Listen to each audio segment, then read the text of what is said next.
በጁላይ 16 ቀን 2010 ማለዳ ላይ በሳንታ ክሩዝ ግዛት ውስጥ በምትገኘውና አብዛኛውን ጊዜ ሰላማዊ በሆነችው ፒኮ ትሩካንዶ በተባለች የአርጀንቲና ከተማ ውስጥ አንድ እጅግ አስደንጋጭ ክስተት ተከሰተ። በከተማው በውበቷ የምትታወቀውና የቀድሞ የውበት ንግስት የነበረችው የ20 ዓመቷ ሞዴል ጆሃና ካሳስ አስክሬን ሰው በማይበዛበት በረሃማ ሜዳ ላይ ተገኘ። በቅርብ ርቀት በሁለት ጥይት ተመታ ሕይወቷ አልፎ ነበር። ለዚህ አሰቃቂ ግድያ በዋናነት የተጠረጠሩት ሁለት ሰዎች ናቸው። አንደኛው እስከ ተገደለችበት ዕለት ድረስ አብሯት የነበረው ፍቅረኛዋ ማርክ ዲያስ ሲሆን ሁለተኛው ደግሞ የቀድሞ ፍቅረኛዋ ቪክቶር ሲንጎሎኒ ነበር። ነገር ግን ይህ የምርመራ ሂደት ብዙም ሳይቆይ ማንም ያልገመተውና ይበልጥ አስፈሪ የሆነ አቅጣጫ መያዝ ጀመረ። ለመሆኑ ጆሃና ማን ነበረች?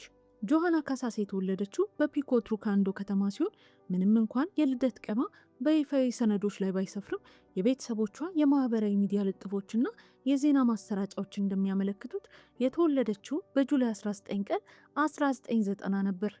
ጆሃና በዚያ ቀን የተወለደችው ብቻዋን አልነበረም። እሷ ተወልዳ 15 ደቂቃ እንደሞላት እጅግ በጣም የምትመስላት መንታ እህቷ ኤዲት ካሳስ ወደዚህ ዓለም መጣች። አባታቸው የፖሊስ መኮንን የነበረ ሲሆን በኋላ ላይ ከእናታቸው ጋር ቢለያዩ በልጆቹ ሕይወት ውስጥ በጣም ንቁ ተሳትፎ ነበረው። በጣም ከመመሳሰላቸው የተነሳ እናታቸው ማርሴሊና አንዳንድ ጊዜ ግራ በመጋባት የአንዱን ሕፃን ዳይፐር ሁለቴ ቀይሩ እንደነበር ያስታውሳሉ። በመካከላቸው ግን የተለየ መንፈሳዊ ትስስር ነበር። እያደጉ ሲሄዱ ግን ባህሪያቸው መለየት ጀመረ። ኤዲት ይበልጥ ዝምተኛና ጭምት ስትሆን ጆሃና ግን ወደ ውጭ የምታደላ ፋሽንና ሜካፕ የምትወድ ሴት ሆነች። ይህ የፋሽን ፍላጎቷ ጆሃናን ወደ ሞዴሊንግ ህይወት መራት። በተለያዩ የፋሽን ትርኢቶች ላይ መሳተፍ የጀመረች ሲሆን እንደ ባህያ ብላንክ ወደ መሳሰሉ ትልልቅ ከተሞች በመጓዝ የከተማውን የውበት ንግስት ዘውድ ለመጫን በቅታለች። በ2006 አጋማሽ ላይ ጆሃና ገና 15 ዓመት ልጅ ሳለች ቪክቶር ሲንጎላኔ የተባለ የ21 ዓመት የአካባቢውን ወጣት አገኘች። ለመጀመሪያ ጊዜ የተገናኙት በአካባቢው የቢንጎ መጫወቻ አዳራሽ ውስጥ ነበር። ቪክቶር በከተማዋ በሴሰኝነቱና በችሎታ የሚታወቅ ወጣት ሲሆን በዘይት ኩባንያ ውስጥ ለረጅም ሰዓታት ይሰራል። ትርፍ ጊዜውን ግን በአካባቢው በሚገኙ ሴተኛ አዳሪዎች መንደር ከጓደኞቹ ጋር ማሳለፍ ያዘወትር ነበር። ከ40 በላይ ሴቶች ጋር እንደነበርም በኩራት ይናገራል። ብዙም ሳይቆይ ይፋዊ ፍቅረኛሞች ሆኑ። እናታቸው ማርሴሊና በመካከላቸው የእድሜ ልዩነት ቢኖርም ግንኙነታቸውን ተቀበሉት። ለዓመት ተኩል ያህልም አብረው ቆዩ። ነገር ግን ጊዜ እያለፈ ሲሄድ የጆሃና ወላጆች የቪክቶርን ጠበኛና አመፀኛ ባህሪ ማስተዋል ጀመሩ። በአንድ ወቅት ቪክቶር ጆሃናን ለመምታት ሲሰነዝር በስህተት መስኮቱን ሰብሮ እጁ ክፉኛ ያቆሰለበት ክስተት ተፈጠረ። ነገሩ ይበልጥ የተወሳሰበው ግን ቪክቶርና ጆሃና ግንኙነታቸውን ካቋረጡ በኋላ ቪክቶር ከመንታ እህቷ ከኤዲት ጋር ፍቅር ሲጀምር ነው። እሱ እንደሚለው በኤዲት ዝምተኛና ጭምት ባህሪ ተስቦ ነበር። ከጆሃና ጋር ከተለያየ በኋላ ከኤዲት ጋር መገናኘቱን ቀጠለ። በመጨረሻም የውስጥ ስሜታቸውን ለራሳቸው ተናዘዙ። ነገር ግን እሷ መጀመሪያ ከጆሃና ጋር መነጋገር ፈለገች። ጆሃና ግን እኛ አዋቂዎች ነን፣ የምታደርጉትን ታውቃላት በማለት አልተቃወመቻትም። ይሁን እንጂ በመንታዎቹ መካከል የነበረው የልብ ትስስር ተቀየረ። በኋላ ላይ ኤዲት እና ቪክቶርም ተለያዩ። ከ2 ዓመት በኋላ ቪክቶር ሌላ ግንኙነት አቋርጦ እንደገና ጆሃናን አገኛት። በወቅቱ ከሌላ ሰው ጋር የነበረች ቢሆኑ ወዲያውኑ አቋርጣ ወደ እሱ ተመለሰች። ይህ የንገናኝ ስሜት ግን የቆየው ለ2 ወራት ብቻ ነበር። ከዚህ በኋላ ጆሃና ማርኮስ ዲያዝ የተባለ ወጣት አገኘች። የጆሃና ወላጆች ግን ጨርሶ አልወደዱትም። የዲያዝ ቤተሰቦች በከተማው መጥፎ ስም ነበራቸው። ከእነዚህም ውስጥ የማርኮስ ወንድም የራሱን ልጅ ገድሏል የሚል ከባድ ወሬ ይገኝበታል። ማርኮስ ራሱ በአመፀኝነቱ በቅናትና ሰዎችን ለመቆጣጠር በመፈለጉ ይታወቃል። ጆሃና ብቻዋን እንድትወጣም አይፈቅድላትም ነበር። እነዚህ ሁሉ የማስጠንቀቂያ ምልክቶች እያሉ ፍቅር በጀመሩ በ6 ወራቸው በአንድ ላይ መኖር ጀመሩ። ቪክቶርም ከኤዲት ጋር የነበረውን ግንኙነት እንደ አዲስ አደሰ።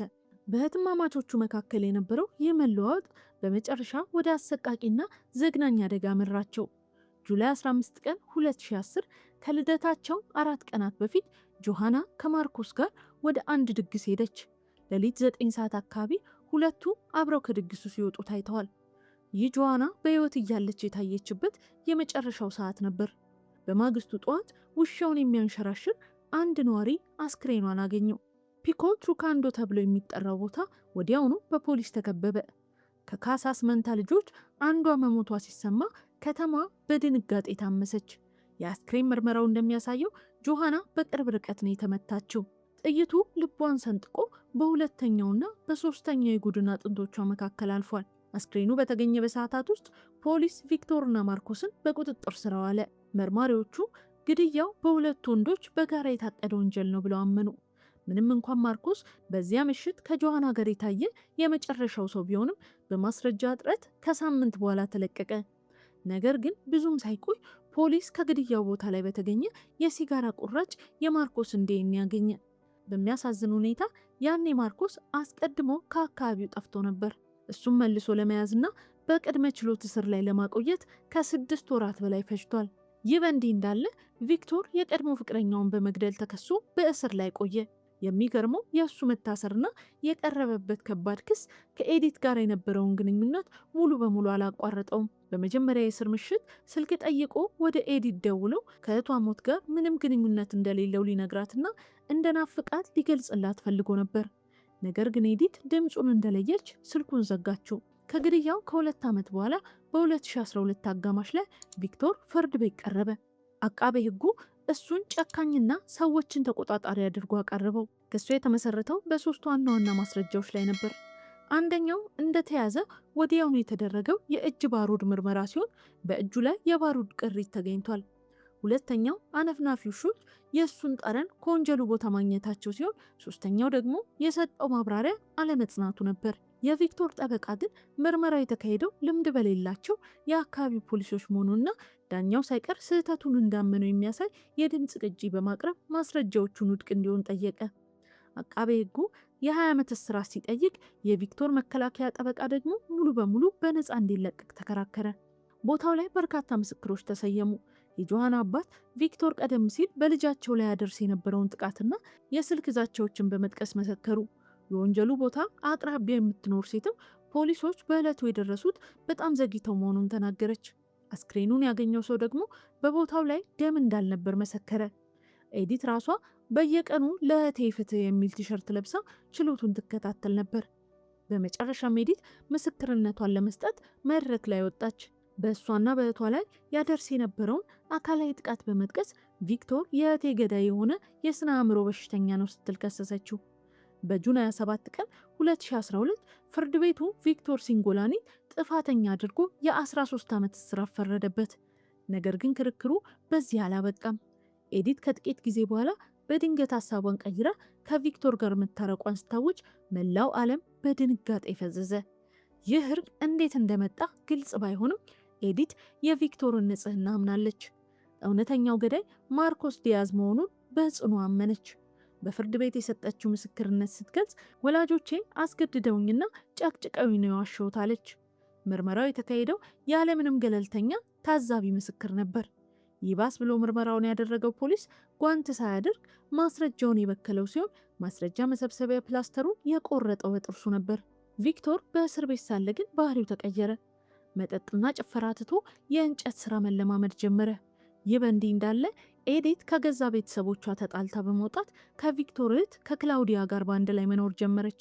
ቪክቶር ከእስር ቤት ሆኖ የሚሰራቸውን የእንጨት ወንበሮች፣ ጠረጴዛዎችና ስዕሎች ኤዲትና እህቱ እየሸጡ ገንዘብ ያገኙ ነበር። በዚያ በተሸጠው ገንዘብ ቪክቶር የጋብቻ ቀለበት ገዛ። በአንድ የእስር ቤት የጉብኝት ወቅትም ለኤዲት የጋብቻ ጥያቄ ያቀረበላት፣ እሷም በደስታ ተቀበለችው። ይህ ዜና ለወላጆቿ መርዶ ሆነባቸው። ለእነሱ ቪክቶር አንዷን ልጃቸውን ገድሎ አሁን ደግሞ ሌላኛዋን እያጠፋት ነበር። ቤተሰቦቿ ጋብቻውን ለማስቆም ኤዲት አእምሯ ጤነኛ አይደለም በሚል ክስ መስርተው ሰርጉ እንዲዘገይ ያደረጉ። ነገር ግን የአእምሮ ምርመራው ኤዲት ፍጹም ጤነኛ መሆኗን አረጋገጠ። በመጨረሻም በፌብሩዋሪ 14 ቀን 2013 ቪክቶር እና ኤዲት በይፋ ተጋቡ። ታሪኩ በዓለም አቀፍ ሚዲያዎች ቢቢሲ፣ ዴይሊ ሜል እና በሌሎችም ላይ መነጋገሪያ ሆነ። በሰርጉ ዕለት በሲቪል ምዝገባ ቢሮ አካባቢ ፖሊስ ጥበቃ ቢያደርግም እስረኛው ቪክቶር በማጓጓዣ መኪና ሲመጣ የአካባቢው ሕዝብ በከፍተኛ ቁጣ መኪናውን በድንጋይ በእንቁላልና በቲማቲም መታው። የቢሮ በሮች ሙሉ በሙሉ ተሰባበሩ። ምንም እንኳን ሰርጉ ቢታወቅም ኤዲትና ቪክቶር ፍቅራቸውና ልጅ የመውለድ እቅዳቸውን አወጁ። ነገር ግን የህጉ ክርክር ገና አልተቋጨም ነበር። በጁን 4 ቀን 2013 የሌላኛው ተጠርጣሪ የማርኮስ ዲያዝ ፍርድ ቤት ክስ ተጀመረ።